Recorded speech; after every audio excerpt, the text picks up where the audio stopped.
Hello and welcome to the concussion episode.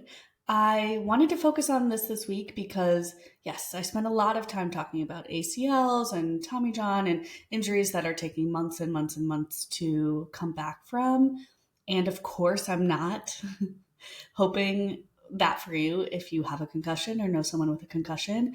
However, as someone that has had multiple concussions myself, a few days can make a really big difference here. Healing from a concussion is pretty miserable and it truly impacts every aspect of your life. So if there's anything that nutrition can do, even if it's just one day to get you back to your normal life or start that return to play protocol a little bit sooner, I think we should do it. So first, I am going to talk to you if you have a concussion, or if you're a coach or a parent or a sportsman, if you have an athlete with a concussion right now. I'm going to briefly take you through almost a list of priorities, because there are things that we read about in research and then there's reality. And I want to talk to you about reality. And then after that, I'll dive a little bit deeper for any PTs, ATs, strength coaches, whoever that might want that piece. First and foremost, I need you to know that your brain obviously is important. And this means it's a tissue that metabolically we prioritize. It takes a lot of energy to keep your brain running at its highest capacity. Some studies say, 20% or a quarter of the calories that you eat go only to your brain to make sure that it's functioning at its finest. When you get a concussion, those needs only go up. So, number one priority is you have to feed the healing of your brain, because that tissue requires so much energy, so many calories. Here's the real life struggle of that. One of the main symptoms of a concussion is nausea, maybe even throwing up, absolutely a lack of appetite, sleeping a lot, not wanting to get out of bed, resting. And yes, you should rest, you should prioritize that. But what tends to happen is the first few days after a concussion, our intake drastically decreases. So we have to find some ways to strategize around that. Number one, use the people around you to help you out, whether it's a parent or maybe a roommate or something. You're going to be spending a lot of time in your bed. So let's put some food and some fluids around your bed so that you don't have to get up and walk to the kitchen. I know that sounds like you're being so lazy. And that's the reality right now. So that's what I want you to do. If you're not hungry or your stomach is feeling a little bit off, I want you to focus on small meals or maybe even snacks every couple hours, every 2 to 3 hours, because you're probably not feeling, a big meal right now. It also can be helpful to focus on bland, so not a lot of spice or flavor really, and room temperature foods. So think of the things you think of when you're sick, right? Crackers, soup, noodles, toast, goldfish, things like that. I will also encourage you, especially if you're not feeling hungry, to lean into those feel-good foods. So if you tell me, growing up, every time I was sick, I had bagel bites, I'm going to say go for it. If something sounds appetizing to you, I don't care if it is the most performance enhancing food or not. I want you to get something in, A, because something is better than nothing, and B, getting something in calorie wise can help, turn that metabolism on and trigger a little bit of a hunger signal for you. You can also focus on getting more bang for your buck with each bite. So focusing on those calorie dense foods like peanut butter or guacamole or nuts and seeds or whole milk or things like that. Speaking of milk, you can also drink your nutrition, drink your calories. So if you're just starting with a Gatorade, that's okay. It should be a regular Gatorade. Maybe you want a smoothie and that can be our dinner for the evening. That's totally fine. Add some peanut butter or add some protein and fats in addition to the juice or the fruit that you're going to add to it as your carbohydrate source. Choose chocolate milk or an Ensure if you want, or a protein shake. Things like that can be helpful. And then last but not least, especially if you have been getting sick, don't forget about the fluids and electrolytes. Once you are starting to get some food in you, I want you to, one, see if you can focus on getting berries and cherries or just fruits in general, but getting more of those antioxidant sources in for your brain. And two, make sure you're getting your protein. It always comes back to protein all the time, right? After all of that is happening, we can then start to think about supplements. Even if you do eat fish a lot, but especially if you do not eat fish that often, consider taking an omega-3. And specifically, we're looking for an omega-3 with upwards of 400 to 500 milligrams of DHA. After that, I want you to think about creatine. If you're currently taking creatine, or you were before you got your concussion, then I'm going to encourage you to keep taking it. Throw it in those liquid calories that you're drinking. If you were not taking creatine and your stomach is feeling good, I say go for it, especially if you have it available to you. If you're still having some stomach concerns, you're still getting kind of sick, and maybe we're fighting some dehydration, then let's hold off on this for a little bit. Long story short, I want you to make sure you're getting enough calories. Of course, we're focusing on fruits. We're focusing on protein. Your brain also really, really, really loves carbs. So make sure you're getting those in and getting adequate calories to support this massive energy crisis that your brain is in. After that, think about potentially taking an omega-3 supplement. And then after that, potentially consider creatine. I think it might be doing something. For any practitioners that are listening, let's now get into a deeper dive where all of those recommendations come from, because you're about to learn the research is absolute crap. It doesn't exist, but that doesn't mean that nutrition doesn't play a role here. And it doesn't mean we can't use some logic and common sense for the betterment of our athlete. Again, where a couple days can make a really, really big difference. And especially with things that we know there's not a lot of risk, potentially like no risk, basically. So I want to talk to you about a healthy brain first and the nutrition needs there.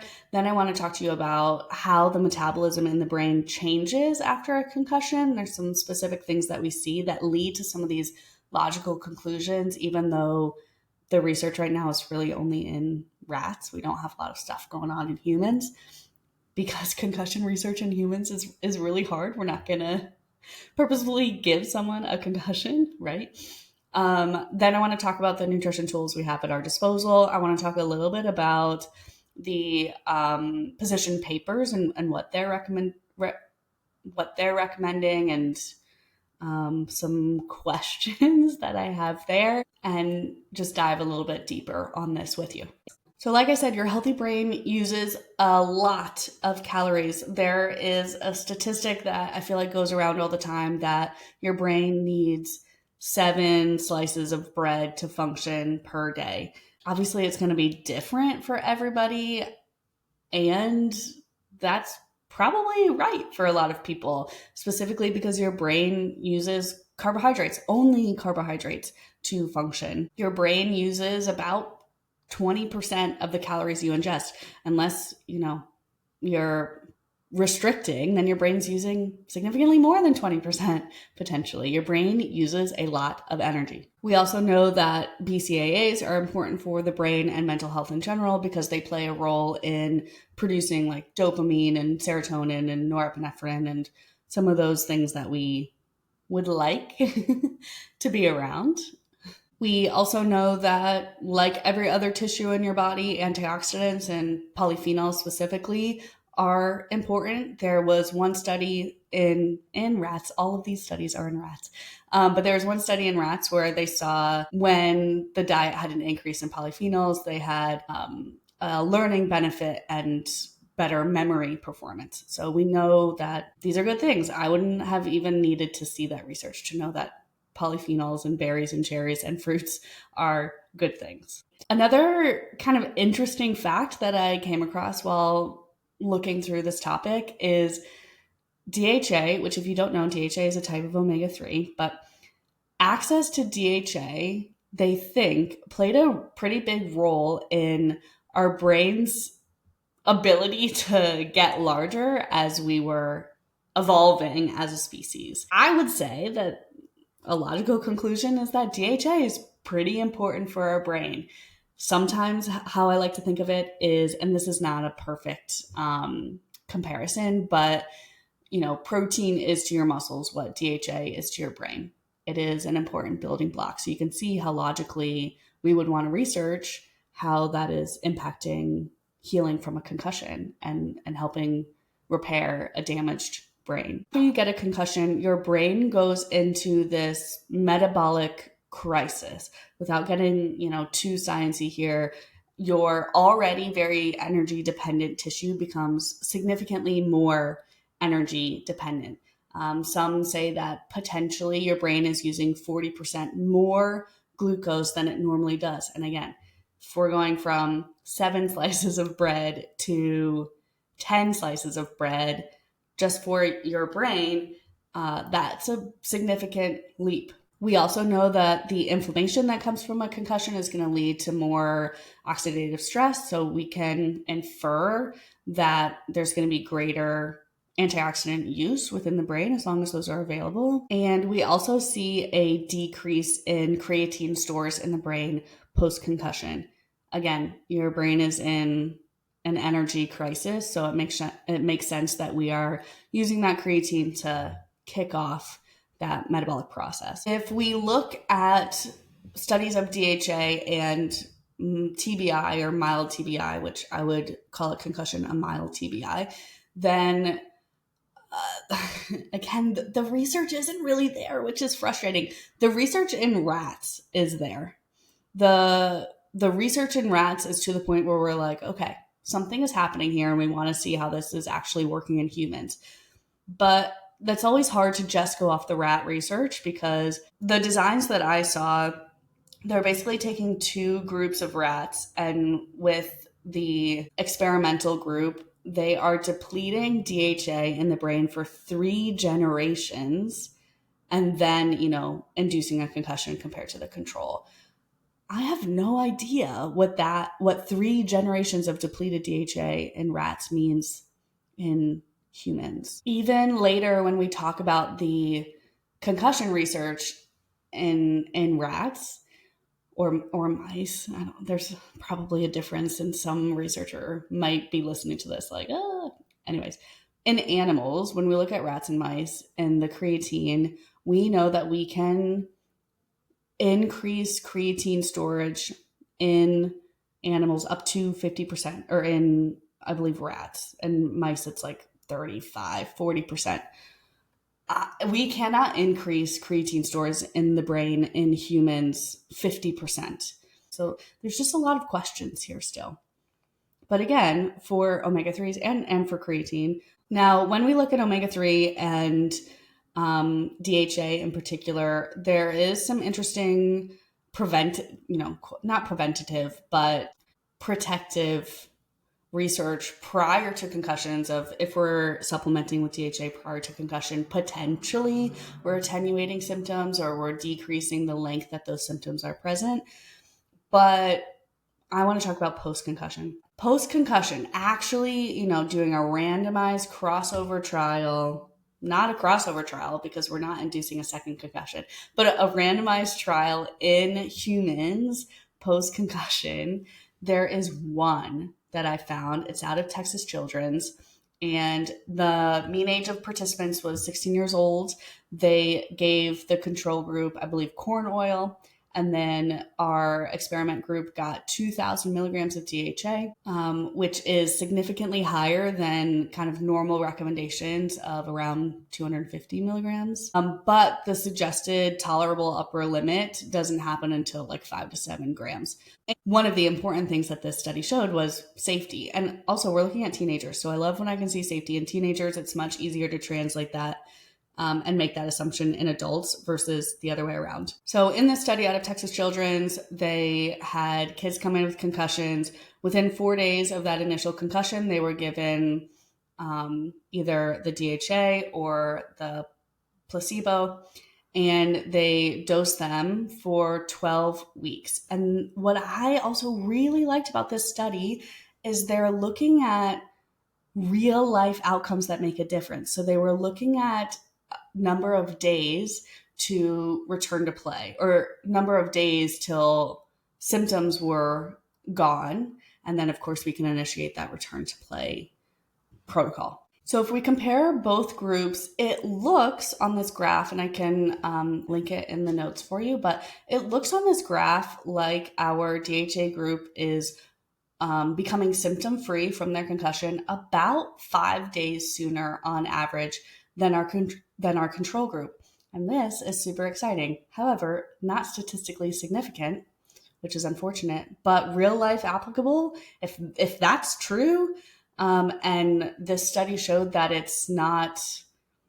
there's no risk to providing DHA, then 5 days, if I'm in season and one of my starters has a concussion and I can get him or her back to practice potentially 5 days sooner, that's a big deal.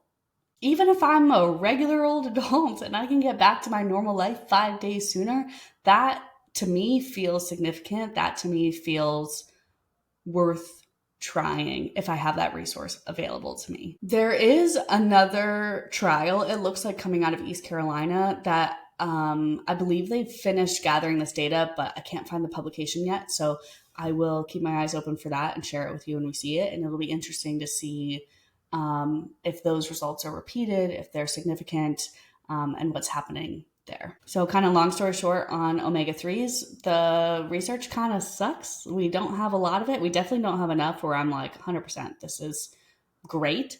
But I do think we can all be logical, and there's enough compelling evidence here that if I have this resource available to my athletes post-concussions, I'm going to provide it. And I would provide it at that 2,000 milligram DHA dose. I would, as long as my athlete can tolerate it, meaning they can swallow like 8 to 10 pills per day. Switching over to creatine, which I think is the other potential supplement option worth its salt here. Again, we're only looking at animal studies. We can significantly increase brain stores in mice and rats compared to humans. So what does this really mean? Are we seeing a large effect in animal studies? But there's nothing going on in human trials. Nothing. There's one lab that is looking at significant traumatic brain injuries to the point where the outcomes they're looking at are like ICU stay and intubation period. And that feels like a very big leap to compare that to a mild TBI or a concussion. That's something that's going to take months to recover from versus, on average, symptoms are gone in a concussion in like about 2 weeks. That feels like a big leap. Okay. But again, creatine is one of, actually, I think the highest studied supplement in all populations. It is very safe. Unless, your athlete is taking certain medications that are contraindicated, creatine is really safe. And I think if I'm working with a team where creatine is in my cabinet and my athlete is already taking this, I'm probably going to throw some scoops their way. If I am asking someone to pay out of pocket for this and start it from scratch, I would hesitate significantly more. The suggested doses, if we're going to do this in humans, is 20 grams, which is a normal loading dose, but it's not your normal 5-gram daily maintenance dose. So if we're going to do it, let's do it at the suggested dose. If my athlete is already experiencing stomach troubles, I don't know if I want to throw a 20-gram dose of creatine their way. So just something to consider. And then there are other, again, rat trials going on in other supplements like curcumin and resveratrol and vitamin E and C, but I don't even think those are worth talking about yet. Like, again, we can make the logical conclusion: berries and cherries and fruits and antioxidants are not going to be harmful to an athlete, period. So all that to say, the research, the nutrition research in an athletic population for concussions, post-concussion, is absolute. Actually, I won't say it's crap. Like that one trial out of Texas Children's, I think, is a nicely done study. But we cannot make conclusions from one quality trial, right? So the research isn't there. But that doesn't mean that nutrition doesn't have a role in this. And I would argue, I'm biased, but I would argue a very important role. I talked about it in the beginning, but one of the most common symptoms after a concussion is nausea. It's loss of appetite. It's, not eating. And we just spent all this time talking about how metabolically critical or how dependent the brain is on calories, especially when it's trying to heal. So nutrition's role in concussion management is getting your athlete to eat and knowing the strategies to figure that out, right? I can look at a textbook and know that omega-3 resources are probably going to be helpful for an athlete. But if I look at an athlete that just got a concussion and I say, hey, go eat some salmon, 99 out of 100 athletes are really going to struggle with that. Salmon is not what I want to eat when I'm not feeling my best and when I'm not hungry, and definitely when I'm feeling nauseous. So our number one goal here is to reduce that energy crisis and find logical ways to support our athlete, especially when those symptoms are at their most severe. I took a look at position stands because I'm always curious what, I try not to live in a bubble, but I'm surrounded by dietitians, and we then later learn that different professionals are getting different messaging. So I took a look at a few position stands on concussions that I could find, and yes, it was the very last line in there, but the NATA position stand does say that a patient with a concussion should be instructed to eat a well-balanced diet that is nutritious in quality and quantity and should drink fluids and stay hydrated. Okay, so it is a piece of this, and I just went way beyond that sentence for you. The one that we do need to dive a little bit deeper on is the American Medical Society for Sports Medicine in 2019 put out a position stand. And there's a section in there called the role of nutraceuticals. And it talks about, omega-3s, vitamin D, and then it talks about exogenous ketones and a keto diet. And I just want, again, to provide some real life logic here for a second.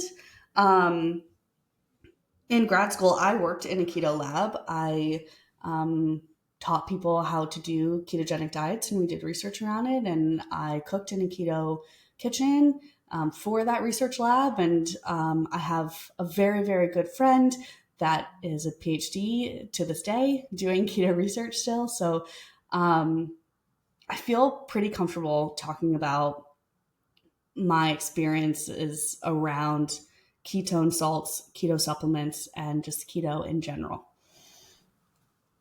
Again, keep in mind that symptom of concern is nausea and lack of appetite, and we need to make sure our athletes are getting enough energy. The keto diet in general, one, your athlete is not going to use the brain power to figure out how to make that transition. They're not going to the grocery store. They're not, counting grams of carbs. They're not doing that. So even if you wanted to do it for them, we know that it takes about 6 weeks to transition the body into ketosis. So if your athlete gets a concussion and we put them on a keto diet, we've taken a tissue that is injured and heavily, heavily reliant on carbohydrates, again, 10 pieces of bread, and we've taken all of those carbohydrates away. So now we're putting them in an even more energy crisis? That doesn't make any logical sense to me. By the time, if we're talking, it takes about 2 weeks for these symptoms to subside, your athlete is over this concussion before they're even in ketosis. It just doesn't make sense to me. So I would not recommend that to our athletes. It's not living in the real world. And then kind of similar lines, if we're talking about exogenous ketones, so a keto supplement as support.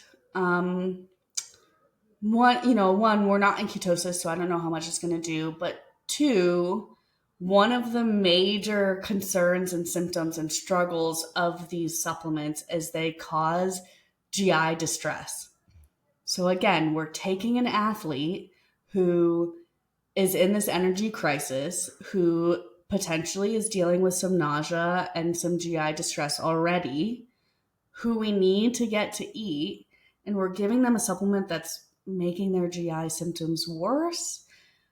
Again, I just can't get behind it. And I'm not gonna lie, I read this and I was like, oh, I don't have the energy to go do a deep dive on this keto and concussion research, because if in omegas and creatine we're still in the rat research and very, very early clinical trial stages, we're not there with the keto research yet either. So I feel pretty dang comfortable saying I don't support this. And one day, if that research comes out to support it and you can give me a very practical way that this is going to support our athletes, then yeah, I'll change my mind. So in conclusion here, the research isn't there, and that's a bummer. And you know what? Half the topics that we talk about regarding our injured athletes and nutrition, the research isn't there, and that stinks. And this is my opportunity to remind you that nutrition support is so much more than supplement research recommendations. Nutrition in general is so much more than what supplements can do for you. Supplements get the research funding, but supplements are a very small part of what I work on with athletes. Sometimes nutrition's role is, quote unquote, as simple as making sure your athlete is meeting their energy needs. But I say, quote unquote, as simple as because times like this, that can be really difficult. And when we're only focusing on the research and only focusing on, the supplement research, that part of this conversation gets overlooked, which is a bummer. That's my soapbox for you. At the end of the day, when your athlete gets concussed, support them getting the nutrition that they need, help them come up with strategies of who's going to help bring food to them, what are foods that they're actually going to eat, how do we get some protein in them, how do we get some fruits and vegetables, and then how do we trigger that hunger for them. And if you have the resources, throw an omega-3 supplement at them, and I think potentially throw some creatine at them if you think their stomach can handle it.